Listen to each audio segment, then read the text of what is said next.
তোমরা simple complex আর compound এর নাম শুনেছ। এবার এই সিম্পল সেন্টেন্স কি, কমপ্লেক্স সেন্টেন্স কি, কম্পাউন্ড সেন্টেন্স কি এই ভিডিওতে বলবো।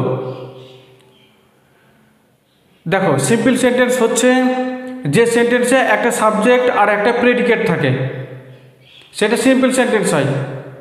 কমপ্লেক্স সেন্টেন্স হচ্ছে যে সেন্টেন্সে একটা প্রিন্সিপাল ক্লজ থাকে আর একটা সাবঅর্ডিনেট ক্লজ থাকে, সেটা কমপ্লেক্স সেন্টেন্স হয়।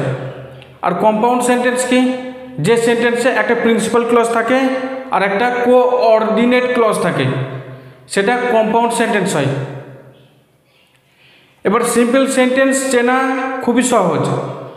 এই সিম্পল সেন্টেন্সে একটা সাবজেক্ট আর একটা ভার্ব থাকে, বাকি পুরোটা অবজেক্টের অংশ হয়। কমপ্লেক্স সেন্টেন্স কীভাবে চিনবে? কমপ্লেক্স সেন্টেন্সে একটা প্রিন্সিপাল ক্লজ থাকে, মানে এমন সেন্টেন্স, এমন ক্লজ যার মানে কমপ্লিট থাকে, আর একটা সাবঅর্ডিনেট ক্লজ থাকে, মানে এমন ক্লজ যার মানে কমপ্লিট থাকে না। আর কম্পাউন্ড সেন্টেন্স কীভাবে চিনবে? এমন সেন্টেন্স যার মধ্যে একটা প্রিন্সিপাল ক্লজ থাকে, অর্থাৎ মানে কমপ্লিট থাকে এমন ক্লজ থাকবে, আর একটা কোঅর্ডিনেট ক্লজ থাকে। কোঅর্ডিনেট ক্লজ কোনটা হয়? এর মানেও কমপ্লিট থাকে আর এর আগে কোঅর্ডিনেটিং কনজাংশনও থাকে। কোঅর্ডিনেটিং কনজাংশন কোনগুলো হয়?